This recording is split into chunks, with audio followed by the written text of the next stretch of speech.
প্রায় বেশ কয়েক মাস পর গাছটির আপডেট নিয়ে আসলাম। দেখুন চমৎকার নতুন পাতা আসছে, সবকিছু মিলেই দুর্দান্ত একটা লুক। যদিও শীতের সময় এই কাজগুলো করা, বেশ কয়েক মাসের মধ্যেই সুন্দর একটা লুক।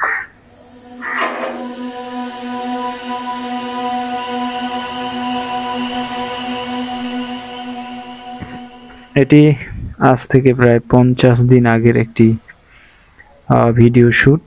অর্থাৎ আমি যে কাজগুলো আপনাদেরকে এখন দেখাতে চলেছি খুবই গুরুত্বপূর্ণ। আর আপনারা যে ডালটির কাজটি দেখতে পাচ্ছেন এটি একদম নিচের দিকে। অর্থাৎ আমরা সচরাচর দেখি যে নিচের দিকে যে ডালগুলো থাকে এগুলো একটু লম্বা হয়, সচরাচর উপরের ডালগুলো আস্তে আস্তে ছোট হয়। তার ট্রায়াঙ্গেল শেপটা আপনাদেরকে ক্রিয়েট করতে হবে। সো এই ডালটিকে আমাকে তৈরি করতে হলে অবশ্যই যে কাজটি করতে হবে সেটি হচ্ছে ওয়্যারিং। আর ওয়্যারিং এর মাধ্যমে, যেহেতু আমি ওয়্যারিং করব, তাই সামান্য কিছু পাতা এখান থেকে আমি স্যাক্রিফাইস করলাম। এখন আমি আস্তে করে ওয়্যারিং করে গাছটিকে অর্থাৎ ডালটিকে একটা নির্দিষ্ট শেপ দেওয়ার চেষ্টা করছি। সো এইভাবেই একটি গাছকে পর্যায়ক্রমিকভাবে আপনার একটা বনসাই পরিণত করা যায়। সো আপনারা যাদের ইচ্ছা যে আমি একটি বনসাই তৈরি করব, সেক্ষেত্রে এটি তো রাতারাতি হয়ে যাবে না। সো প্রথমত আপনাকে একটা স্টাইল ক্রিয়েট করতে হবে, যে স্টাইলটির আজ থেকে 5 বছর পর অথবা 2 বছর পর কোন জায়গায় যাবে সেটি আপনাকে এখনই পরিকল্পনা করে সামনের দিকে এগোতে হবে। সেজন্য আপনার পরিকল্পনাটি হতে হবে দীর্ঘমেয়াদী। আস্তে আস্তে সেই বিষয়টির দিকে এগিয়ে যেতে হবে। যদি কোনো ব্রাঞ্চ সেখানে না আসে তাহলে ওই গ্যাপটি ফিল আপ করার জন্য আপনাকে কি করা হতে পারে, অর্থাৎ কি করলে ভালো হয় সেদিকে আপনাকে মনোযোগী হতে হবে।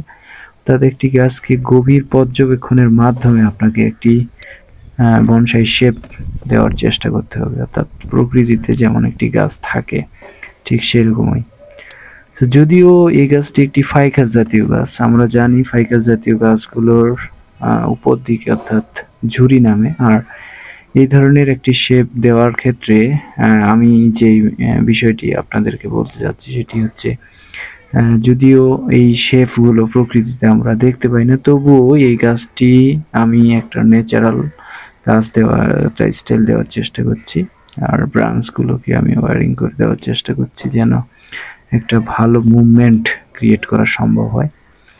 সো ভিউয়ার্স, বুঝতেই পারছেন এইভাবে পর্যায়ক্রমিকভাবে একটি ডালকে আমরা তৈরি করি এবং ওয়্যারিং এবং বিভিন্ন আপনার পর্যবেক্ষণের মাধ্যমে সেটিকে বাড়িয়ে নেওয়া যায়।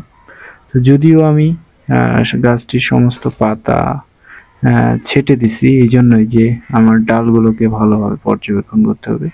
আর আপনি যদি সমস্ত পাতা প্রুনিং না করে দেন তাহলে ভিতরের যে ব্রাঞ্চগুলো সেগুলো কখনোই ভালোভাবে এবং স্পষ্ট করে দেখা যাবে না। আর এখানে আমি যে ডালগুলো নেওয়ার চেষ্টা করছি সেগুলো আসলে সম্পূর্ণভাবে একই সমান্তরাল প্রত্যেকটি ডাল নয়, এবং প্রত্যেকটি ডালের যে স্থান সেই স্থানগুলো অবশ্যই আঁকাবাঁকা করে আপনাদেরকে নিতে হবে, এবং কি গ্যাপগুলোকে ফিল আপ করার জন্য আপনাদেরকে ব্রাঞ্চ তৈরি করতে হবে, এবং যদি না হয় তার ব্যবস্থা আপনাদেরকে করতে হবে। তা না হলে একটি গাছকে আপনার ফিল আপ করতে পারবেন না, অর্থাৎ পরিপূর্ণ গাছে। সো আমি আপনাদেরকে আজ থেকে প্রায় অর্থাৎ এই কাজটির প্রায় 1 মাস পর দেখুন আবার নতুন পাতা চলে আসছে। অর্থাৎ পাতা আসলে আরো ভালো লাগবে এবং অনেক সুন্দর একটা ম্যাচিউর গাছের দৃশ্য আপনাদেরকে দেখানোর চেষ্টা করছি আমি। আর দেখুন এটি প্রায় 1 মাস পর, আরো 1 মাস পর এখন মোটামুটি একটা পরিপূর্ণ গাছের রূপ শুরু করে দিয়েছে।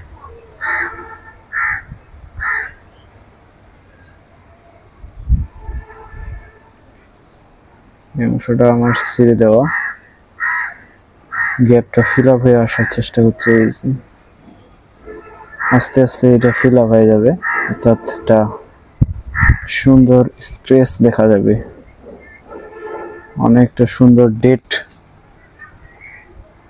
ডেড উড বনসাই আমরা যখন দেখি ঠিক ওই ভিউটা এখানে নিয়ে আসা, যদিও ওটি একটি আমাদের ফাইকাস জাতীয় গাছ, না হলেও কাছাকাছি একটা লুক আসবে। এবং এখানকার প্রত্যেকটা আর্টের পিছনে একটা সূক্ষ্মতম ধারণা রয়েছে, পরিকল্পনা।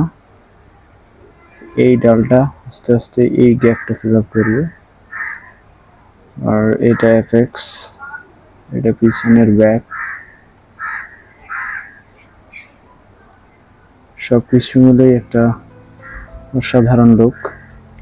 এই যে আপনার নিচের ডালটা তুলনামূলকভাবে বড়,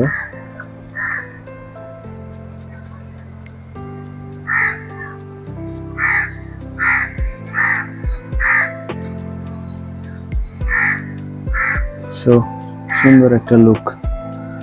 ভিউয়ার্স, আজ এ পর্যন্তই, আবার দেখা হবে পরবর্তী ভিডিওতে নতুন কোনো আপডেট নিয়ে।